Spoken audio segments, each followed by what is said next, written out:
Do you know what it takes to start a podcast? Well, I'm joined today by the ladies from the Primary Care Knowledge Boost team, and they're going to talk about how they started doing a podcast and what you may need to do if you want to do it yourself. Let's take enhance your primary care and learning. If this is the first time we're meeting, I'm Dr. Gandalf of EGP Learning, where I look at supporting you with technology-enhanced primary care and learning. And then in this episode, I'm joined by the ladies from Primary Care Knowledge Boost, a really amazing podcast, which I highly recommend you guys have a listen to. And they're going to talk about their journey to start doing podcasting for you guys. As always, if you want to contact me, you're welcome to on Twitter, Facebook, Instagram, YouTube, all the various podcasting platforms as ever. Feel free to leave a review. And as always, make sure you click subscribe and the notification bell to get all these episodes first and foremost. Shall we join the girls? So how are you both today? Good, thank you. Very good, thank you. Yeah. I always let people introduce themselves because I'm awful at it, as people know. So do you want to mind introducing yourselves? Yeah, so I'm Lisa. I'm a GP in Wigan. Mm-hmm. I did my training in Nottingham and then moved across to North Manchester for the kind of postgrad stuff. We qualified last year now. Yeah. It's been a year. Yeah, it's been over a year. Time flies. And during that year, we've been doing a fellowship with the Health Education England, and that's led to the podcast development, which I'm sure we'll talk more about in a minute. Cool. And I'm Sarah, and I'm the other part of the Primary Care Knowledge Boost podcast, which me and Lisa have started last year. Mm-hmm. And I work in Wigan as well, and live in Manchester. Cool. So you talked about the fellowship that you guys are involved in and how that led to you doing the podcast. Talk us through that. Oh, so yeah, it's very interesting. We were I think we were the first year that they did it. So in North Manchester, they Health Education England have a pot of money for people who have CCT'd to try and become better GPs, I think is basically the theme. They do them all across the country, and we were very lucky in Wigan that the CCG had a guy called Nikesh who was awesome, and he was part of the training program as well, and he set about getting these pots of money for GPs to stay in the local area, and they kind of decided that we could make them ourselves. So we wanted an education slant to it, and part of it is that you get paid for a day for personal development. Okay. So we did a postgraduate certificate in medical education through Cardiff Distance Learning. And then we got offered a CCG session as well as our clinical work that wasn't funded by Health Education England, but it just came as part of the package. And it was part of that CCG session that's led us to making the podcasts. Wow. I mean, that seems quite foresight of the CCG to look at this kind of model of supporting people and things. How did that actually come about? Because that sounds quite unique, if I'm being honest. Yeah. In terms of the fellowship or in terms No, in terms of the CCG part of it. Oh, the CCG part of it. So it was to do with, I think, workforce is a really big issue in Wigan, as I'm sure it is everywhere else in the country. And they were trying to look, they'd interviewed quite a lot of the local GPs, local workers to try and find out what was attractive to them. And portfolio working was a really big part of that. And the trainees were saying that they wanted experience in things outside of clinical medicine. So we want to know how the CCG works, we want to know how management works. And Wigan had already set up their own mini fellowship before this official one came about. And they were already putting post-CCT GPs into CCG roles. Okay. So I think it all came kind of a part of we want to retain GPs, we want to make the career attractive in Wigan. How do we do that? Okay. And part of the interesting thing about trying to decide what to do, which when we've talked to other fellows doing similar projects with HEE, when you work with the CCGs around, any part of England or wherever, it can be slightly difficult starting. And kind of deciding what you want to do, and there's quite a few projects that you can get involved in, and we really had the scope with this one to just kind of decide and have that time to just think of ideas, and Dr. Sarah Zarman's part of the GP education arm of the CCG in Wigan. We had a really good meeting with her where we just threw around loads of different ideas, and that's where we came up with the podcasting idea. Okay. So yeah, it was a bit. I remember that meeting, and it was one of those things that got threw out that was like, no, we couldn't do that. Yeah. But we stuck to it. But we did. Then we thought about it, and we thought, actually, can we do it? Because if we could, it will be genius. Yeah. And then we just presented it to the CCG, and they thought it was great. And then we said, oh, how do we do this? Wow. And it kind of started from there. Yeah. Wow. So you guys decided then you wanted to do this podcast. How did you come up with first of all, the topic area? Because it's quite specific in terms of what you're doing with the local area and things. Yeah.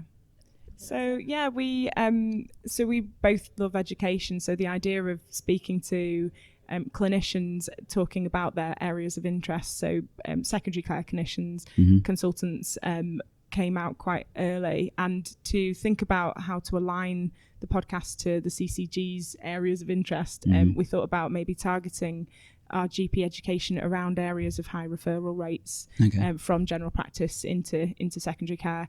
So that's kind of our first link ups with our consultants that were chosen were through those areas, which was lovely because we got to talk about really broad topics that affect a lot of people, and then we just took each subject as it came, really. And that's how we decided on the clinical element. We were very clear because we realised that GP education is there. It's not great. It's hard to access when you're a GP. You don't always have time. It's always in some random place that you have to try and get to, which is where the podcast idea came, because it's mobile. You can do it where you want, when you want. But also education for all the other clinicians in primary care is a little bit lacking. They don't have as much of a dedicated resource. So we were very clear when we set up the podcast that we wanted it not to be for GPs. We wanted it to be for all primary care clinicians, and be useful for everybody who's seeing patients in primary care. So we try and keep that. And I guess starting podcasting, I mean, I know with having talked to lots of people about it, sometimes there can be this kind of hesitation about the tech side of it, you know. I think you guys mentioned it, you know, how are we going to do it? How did you do it? We had a head start. Okay. It helps to have somebody that you know that knows how to work these types of technologies. And so my husband is in a band and had a lot of the technology already, and as part of his degree knew how to work these things. So that was really, really helpful. Not so much in terms of the editing process. So we had to learn a lot just from online tutorials. Online tutorials. The power of YouTube. Yes. Yeah, Definitely. And how to edit and things like that. And then and sort of the branding side of things as well, we had a bit of help with as well. My husband is in IT and graphics and software and all that side of things. So he's been able to do a lot of the branding and the graphics for us. So awesome. we have had a lot of help. Yeah, which I think did mean that we could get it off the ground quite quickly. Whereas I know other people starting who've not had that sort of hand up have definitely struggled to work out where to start. But it's really nice now to pass that information forward now that we've learned it. I guess as well there's the whole, so we learned how to record and edit and everything, and then we had to work out how actually podcasts work, because you don't think about how they get out to everybody and they get on the apps and all that sort of stuff. So that was a lot of online blogs and tutorials and trying to figure out how to make a podcast. And to be fair, that's all we used, and we managed to get it up and running, so anyone can really do it. And we also had help from you, which was really, really well timed, and a lot of the information that you've given us we've definitely we've used and we've passed forward. No, definitely. I mean, as many of the GP learners will know, I love podcasting. I'm a massive fan of it, and it's so easy to do. Actually, you know, yes, you can spend tons and tons of time and money doing various different things. To be honest, all you actually need is a smartphone, and you can start podcasting straight away if you wanted to. Quality may not be what you want for a full thing, but that can change over time, clearly. So I guess with the podcasting and stuff, I know you've been covering quite a lot of clinical topics lately. The one that you guys did on anemia and folate, hands down, is one of my favourite episodes. Purely so good because I was driving down from Nottingham to London, and it just filled a need at that point because I was having difficult patients with a couple of things, and I was like, perfect advice. Oh, great. So I absolutely love that. But I guess, where do you see it moving in the future? Because at some point, I'm guessing there's going to be some, you know, the clinical topics are going to reduce in the kind of frequency and that kind of thing. We've got loads of ideas. We get so many requests coming through for what people want, and it is crazy how much clinical stuff there is out there. We've got our next ones are about resilience, because we wanted to branch out a little bit. And there's been a lot in the news recently about resilience, and we had quite a good talk from someone from Health Education England called Rebecca Barron, and we heard her talk, so we got her on to speak to us about more the neuroscience, like the theory behind resilience, not really tips about what you can do, but where it's come from. So we've enjoyed that. We're obviously going to do one with yourself about how to be a portfolio GP, so that one's going to be coming. But we have loads of clinical ones as well. We want to do a gynae series, because lots of people are requesting menopause help, which I think will be great. And very topical right now. Exactly. Especially with all the problems with the HRT. And infant feeding, allergy, cow's milk protein, that's been a big one. And then the respiratory series as well, so pulmonary fibrosis, bronchiectasis, things like that. So we've got loads coming up. Wow. So I think we'll not run out anytime soon. Yeah, I think a lot of it is quite opportunistic. So we're now going to be with Greater Manchester NHS and using links through there.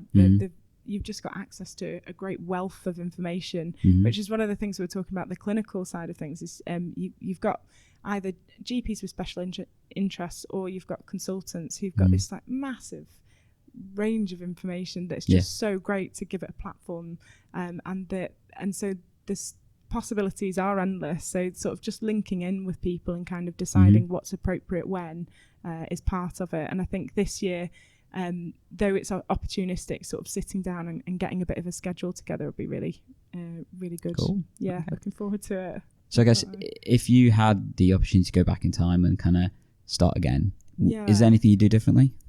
Oh, good question. I don't know, because now we've said getting a schedule, maybe linking up with people doing it earlier and getting their advice. Yeah, we were a bit haphazard at the beginning, and based on your advice, we got more of a release schedule. Okay. It's been quite nice to drill down when we're doing it. So maybe having that from the beginning would have been useful. Investing in the tech a bit earlier on, like you say, the smartphones are good, but kind of whatever you're comfortable with. So just as long as you've got what you think is going to work, and not settling for something you think is terrible technology. Some of the things that we used at the beginning. But so I think that's important. If you see it having a future, having the right stuff is really important. And people you're working with as well, so just using them as much as possible. Definitely. Like we spoke about earlier, carving that bit of time to actually give it what it deserves, and Definitely agree with that. enjoying your passion and giving it time as well.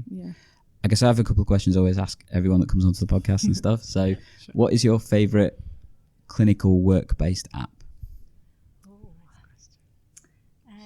To this. Deliberately didn't. It's work-based, because I fantastically love the Clarity app. Am I allowed to say that one? You're allowed to say any app you want. Because being able to use my phone in conferences, in workshops and things to automatically record my CPD has been amazing, because it means it's there. Even if I just write really short notes, I can go back to it later and I actually know what's happened rather than trying to wreck my brain. So I really like that one. I did use MedCalc quite a lot, but a lot of the things I just use on the I just try and use it as browsers rather than having my phone out clinically. That's fine. So that one, Lab Tests Online, has been a bit useful sometimes. The Royal College, so it's of Pediatrics and Child Health, I can't remember what their proper name is. They've got a lovely resource about reference ranges for children's blood tests, which I've only just found and I've shared with people like, oh my god, this is amazing. Definitely. And just loads of nice CKS. But I guess that pediatric one's probably a useful podcast episode actually. Clinicians hear about. It's a really nice Noted. And I guess what's your favorite non-work app then? And that can be anything. I can answer that one straight away. Other than Spotify. I commute to work quite a heavy distance, and so either Spotify or my podcast app, Audacity, or whichever podcast app you're using.